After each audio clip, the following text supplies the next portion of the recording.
Bom, agora a questão 71, que envolve números complexos e geometria analítica, né? Pegando uma especificidade dos complexos, que é a parte de radiciação.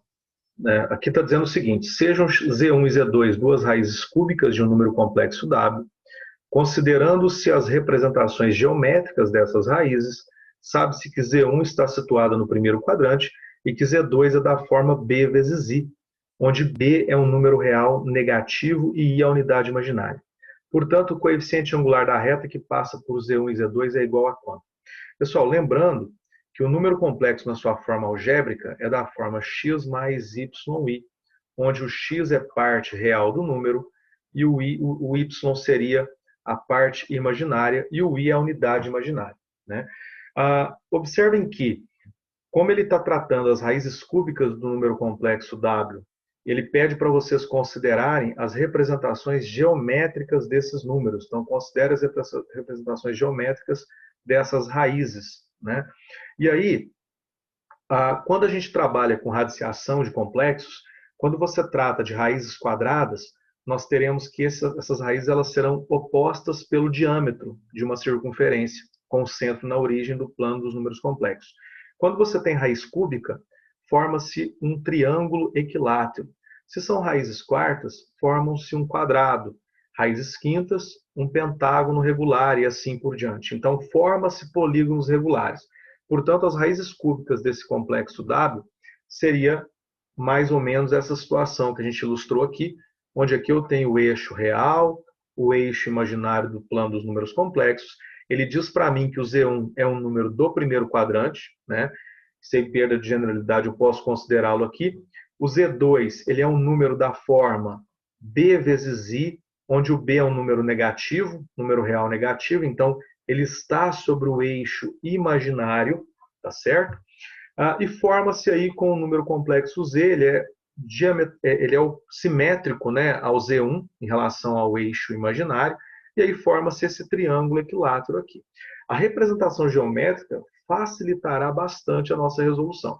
Observem que, quando você projeta um vetor da origem do plano dos números complexos até o número complexo, você forma o que a gente chama de módulo. Então, eu tenho um módulo de Z1 aqui, e aqui também eu tenho um módulo do Z2.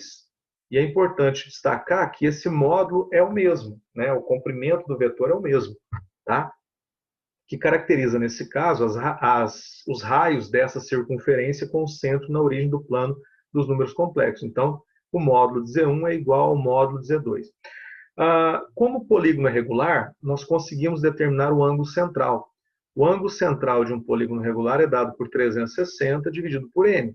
Como eu tenho um triângulo equilátero, 360 dividido pelo número de lados, que é 3, nós temos que o ângulo central, então, é 120. Observem que, quando eu projeto os módulos aqui, é para justamente eu conseguir determinar o ângulo central. Então, eu tenho que aqui é 90 graus, que é o quarto quadrante, e para completar 120, aqui tem que ser 30 graus. Ok?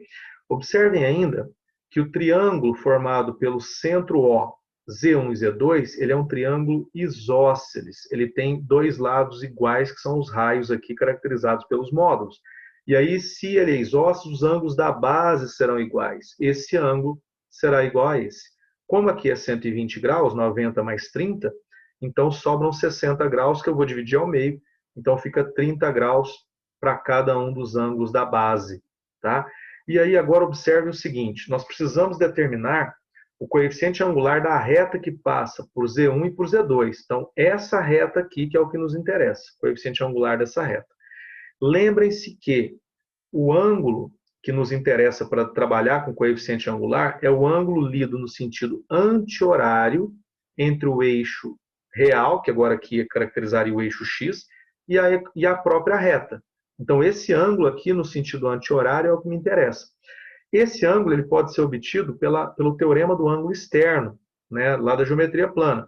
Observem esse triângulo aqui, ó, que tem dois ângulos de 30.